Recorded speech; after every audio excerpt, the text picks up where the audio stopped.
Hello दोस्तों, आप सभी का हमारे यूट्यूब चैनल एजुकेशन वैल्यू में स्वागत है। अगर आप हमारे चैनल पे नए हैं तो हमारे चैनल को सब्सक्राइब करिए, लाइक करिए और ज़्यादा से ज़्यादा शेयर करिए। अगर पसंद आए तो कमेंट करके ज़रूर बताइए। दोस्तों, अगर आप लोग हमारे वीडियो को देख रहे हैं तो उसे ज़रूर शेयर करें, पसंद आए तो कमेंट भी करें। और दोस्तों, ज़रूरी नहीं है कि ये मुख्य सेविका के ही लोग पढ़ें, क्योंकि मुख्य सेविका वाले के सिलेबस के हिसाब से हम परिवार है जो उनके सिलेबस में विवाह हमने देखा। आप लोग जाके हमारे चैनल में ज़रूर देखिएगा, प्लेलिस्ट में विवाह, उसमें हमने विवाह पढ़ा रखा है। और ये मैं अपने खुद हेड राइटिंग नोट से पढ़ाती हूँ, इसलिए क्योंकि किसी को कोई डाउट ना रहे, किसी प्रकार का कोई भ्रम ना रहे कि ये ऐसा नहीं हो सकता, ये वो। आप किसी का भी नोट देखेंगे, इतना विस्तृत कोई नहीं पढ़ा रहा है। तो दोस्तों, हम सोच रहे हैं कि आपका अगर कहीं से अगर क्वेश्चन बनता है तो वो ना छूटे। तो चलिए दोस्तों, हम देखते हैं। तो देखिए, परिवार है, ये परिवार का हमने क्या है रखा है, परिवार का अर्थ है और परिभाषाएं देखेंगे। इसमें हम एकल परिवार भी देखेंगे और संयुक्त परिवार भी देखेंगे। दोस्तों, यहाँ से ये हमारे क्वेश्चन बन सकते हैं। और क्योंकि पहली बार अगर मुख्य सेविका की जो भर्ती है ये पहली बार है, क्योंकि पहली बार ये एग्ज़ाम होगा। इसके पहले क्या होता था, मेरिट से हो जाता था। तो इस बार एग्ज़ाम होगा, तो पहली बार है तो अनुमानतः इतना कठिन तो बनाएंगे नहीं पेपर। आप लोग बस अच्छे से पढ़ाई करिएगा और वीडियो को शेयर भी करते रहिएगा। तो चलिए दोस्तों, हम देखते हैं क्या है परिवार का अर्थ है और परिभाषाएं हैं। तो हम देखेंगे परिवार का पहले परिभाषा देखेंगे। परिवार समाज की वही केंद्र इकाई है जिसमें माता पिता, भाई बहन, चाचा चाची, भतीजा भतीजी, पुत्र पुत्री, दादा दादी आदि होते हैं। दोस्तों, आप सभी को पता है जो हमारा परिवार है उसमें कौन रहता है। हमारे भाई बहन रहते हैं, माता पिता रहते हैं और चाचा चाची भी रहते हैं, दादा दादी रहते हैं, पुत्री पुत्र रहते हैं, भतीजा भतीजी रहते हैं, यही सब रहते हैं, आप सभी को पता है। और जो ये पारंपरिक स्नेह है तथा उत्तरदायित्व की भावनाओं से संबंध होते हैं, परंतु परिवार का यह रूप भारतवर्ष में ही पाया जाता है। परिवार का यह रूप कहाँ पाया जाता है, भारतवर्ष में पाया जाता है। भारतवर्ष में क्या है, संयुक्त परिवार ज़्यादा रहता है। देखिए, यहाँ पाश्चात्य देशों में यानी कि विदेशों में परिवार का तात्पर्य समाज की उस इकाई से लगाया जाता है जिसमें माता पिता और उनके अविवाहित बच्चे ही सम्मिलित है। दोस्तों, तो इसमें देखिए, अगर माता पिता हैं, उनके जो बच्चे रहते हैं जिनकी विवाह नहीं है यानी कि शादियाँ नहीं हुई होती हैं, वो विदेशों में उनको ही परिवार कहते हैं। तो चलिए यहाँ देखते हैं। परिवार के विभिन्न स्वरूप होने के कारण ही इसकी परिभाषा के बारे में विद्वानों ने मतैक नहीं पाया जाता है। तो चलिए, प्रमुख विद्वानों ने परिवार को निम्नलिखित में परिभाषित किया जाता है। तो आगे बढ़ते हैं हम लोग दोस्तों। यहाँ देखिए, ये परिवार की क्या है, परिवार द्वारा मानवीय आवश्यकताओं की पूर्ति, ये हम देखेंगे। तो क्या है, पहला हमारा है परिवार एवं भौतिक आवश्यकताओं की पूर्ति। तो कैसे होगी, भौतिक शारीरिक आवश्यकताओं की पूर्ति कैसे होगी, तो देखिए, आहार एवं पोषण से होगी, शारीरिक सुरक्षा से होगी, आवास होगी, शिशु रक्षा से होगी, मनोरंजन से होगी, यौन इच्छा की पूर्ति एवं प्रजनन। ये सब हमारा क्या है, ये सब हमारा शारीरिक और भौतिक आवश्यकताएं हैं दोस्तों। तो ये क्या है, शारीरिक और भौतिक आवश्यकताएं हैं ये पूरा। तो चलिए आगे देखते हैं, आगे क्या है। देखिए, सामाजिक आवश्यकताओं की पूर्ति। तो सामाजिक आवश्यकताओं की पूर्ति क्या है, तो देखिए, इस सामाजिक प्राणी बनाना और आत्म प्रदर्शन करना, शिशु का पालन करना, सामाजिक परिस्थिति प्रदान करना। चलिए आगे देखते हैं। आगे है परिवार के भेद अथवा प्रकार। परिवार के कौन कौन से भेद हैं, तो देखते हैं। परिवार के भेद हैं सत्ता, वंश तथा निवास स्थान के आधार पर वर्गीकरण। तो क्या है, पितृ सत्तात्मक परिवार, मातृ सत्तात्मक परिवार, ये सत्ता, वंश तथा निवास के स्थान के आधार पर है। तो चलिए अभी आगे भी देखेंगे हम। इसमें देखिए, दूसरा पॉइंट है विवाह प्रणाली के आधार पर वर्गीकरण। तो एक विवाही परिवार बहुविवाही परिवार, बहुपत्नी परिवार, बहुपत्नी परिवार। और देखिए तीसरा हम देखेंगे संगठन के आधार पर।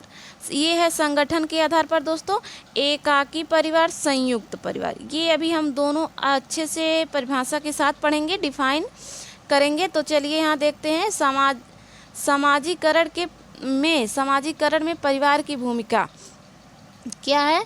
समाजीकरण में परिवार की भूमिका क्या है दोस्तों? माता पिता के व्यवहार का प्रभाव, भाई बहन का प्रभाव, माता पिता के चरित्र का प्रभाव, परिवार की आर्थिक स्थिति का प्रभाव। दोस्तों आप सभी को पता है कि बच्चों पर किसका ज़्यादातर प्रभाव पड़ता है, तो वो परिवार का, या तो माता पिता, उनके परिवार में कौन कौन रहता है, माता पिता, भाई बहन, और माता पिता के चरित्र क्या हैं, उनका प्रभाव बच्चों पे पड़ता है। परिवार की आर्थिक स्थिति क्या है, पारिवारिक नियंत्रण का प्रभाव क्या है, तो इस सब का प्रभाव कहाँ पड़ता है, तो ये हमारा समाज पर प्रभाव पड़ता है दोस्तों। तो ये देखिए परिवार नियंत्रण का प्रभाव, नागरिक गुणों का प्रभाव, आपके अंदर कैसा गुण है, अवगुण है, अच्छे गुण है, दोष हैं, तो ये सब देखिए। चलिए आगे देखते हैं। देखिए हम क्या पढ़े है, हमारा अगला हेडिंग है एकाकी परिवार का अर्थ एवं परिभाषा। तो चलिए हम देखते हैं एकाकी परिवार के अर्थ एवं परिभाषाएं। तो सामान्य रूप से एकाकी परिवार में केवल 2 ही पीढ़ियां के सदस्य पाए जाते हैं, अर्थात पति पत्नी तथा उनके अविवाहित बच्चे ही एकाकी परिवार का निर्माण करते हैं। कई बार तो यह केवल पति पत्नी एक ही पीढ़ी वाला परिवार होता है, एकाकी परिवार पति पत्नी की बच्चे सहित अथवा अविवाहित बच्चे सहित कम या अधिक अस्थायी सीमित हैं। ये हमारा क्या था, एकाकी परिवार।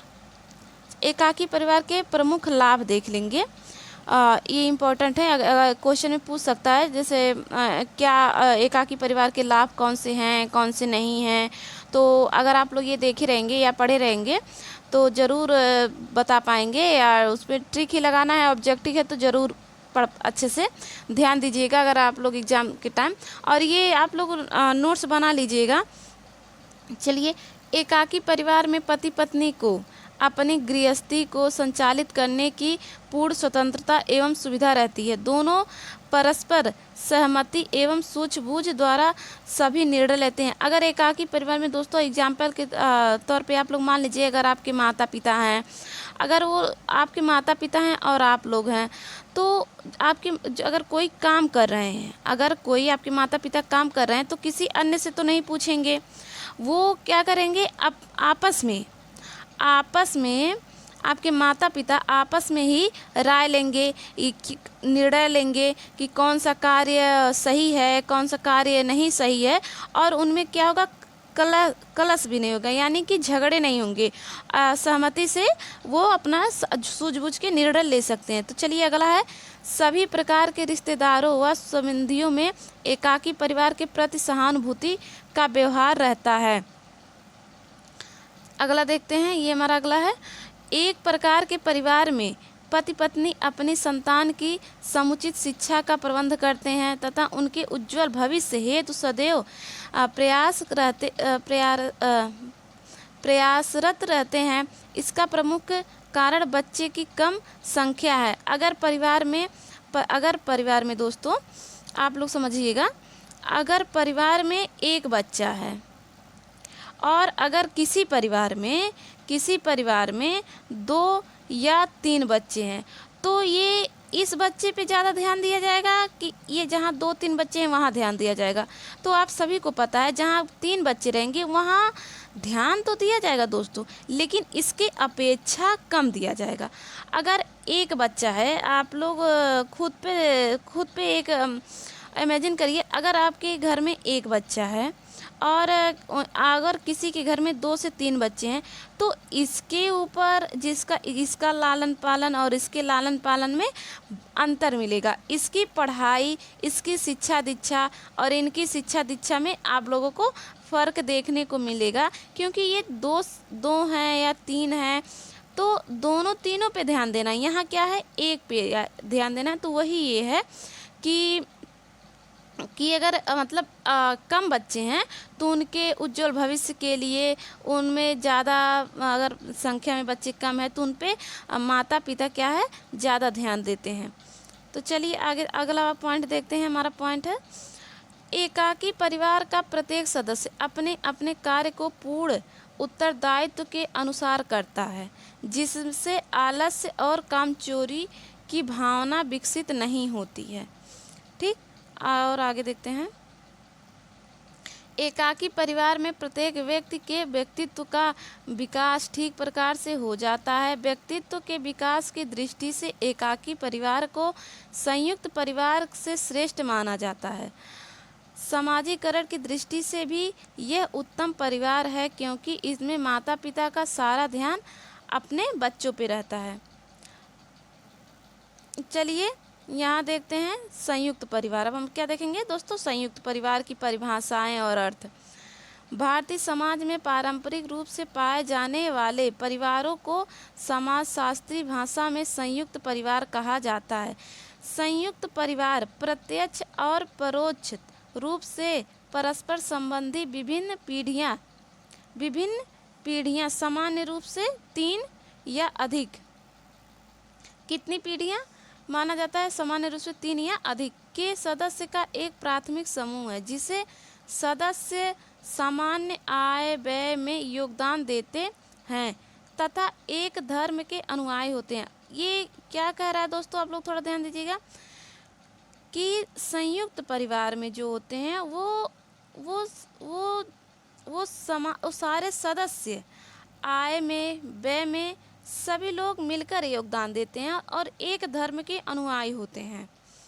ठीक, चलिए देखेंगे इनके आईपी देसाई के अनुसार। देख लीजिए दोस्तों, ये क्या कह रहे हैं, उस घर को हम संयुक्त परिवार कह सकते हैं जिसमें अनेक पीढ़ियों 3 या 3 से अधिक के सदस्य एक साथ रहते हैं। माता पिता, दादा दादी, चाचा चाची, ऐसे को संयुक्त परिवार कहते हैं। और देखिए सदस्य एक साथ रहते हैं तथा संपत्ति, आय और पारंपरिक अधिकारों के दायित्व के द्वारा एक दूसरे से संबंधित होते हैं, मदद करते हैं। इसकी विशेषताएं देख लीजिए दोस्तों, इसकी विशेषताएं क्या क्या है। तो ये है बड़ा आकार होगा, संयुक्त परिवार का क्या होगा, बड़ा आकार होगा, समाजवादी संगठन होगा, सामान्य संपत्ति होगी, सामान्य निवास स्थान होगा, कर्ता का सर्वोच्च स्थान होगा, धार्मिक आधार होगा, तुलनात्मक अस्थायित्व होगा, निश्चित संरचना होगी। और ये देखिए सामान्य सामाजिक कर्तव्य होगा, आर्थिक स्थिरता होगी, सदस्यों की सुरक्षा, और ये होगा लास्ट हमारा क्या है, सांस्कृतिक निरंतरता। तो चलिए दोस्तों, अब हमारा वीडियो यहीं पर समाप्त होता है। आपका ये नोट्स कंप्लीट है दोस्तों, तो आप लोग इसको ज़रूर नोट्स बना लीजिएगा। अपना एक अच्छा सा नोट्स बनाइए मुख्य सेविका के लिए, ताकि दोस्तों एग्ज़ाम के पहले आप लोग उसका रिवीजन कर सकें, क्योंकि वीडियो देख कर के रिवीजन करना संभव नहीं होगा।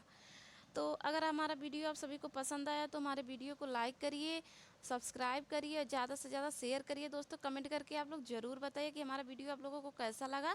और मैं हर वीडियो में ये आप लोगों को कहती हूँ कि आप लोग इसको नोट करते रहिए, क्योंकि नोट अगर आप लोग किए रहेंगे तो दोस्तों एग्ज़ाम के टाइम, जैसे एग्ज़ाम के 10 दिन के या 15 दिन के पहले आप लोग उसको रिवीजन कर सकते हैं।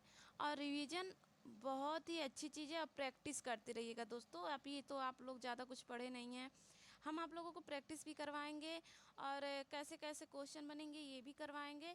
तो चलिए दोस्तों, आई होप आप लोगों को हमारा वीडियो आप लोगों को बहुत पसंद आया होगा।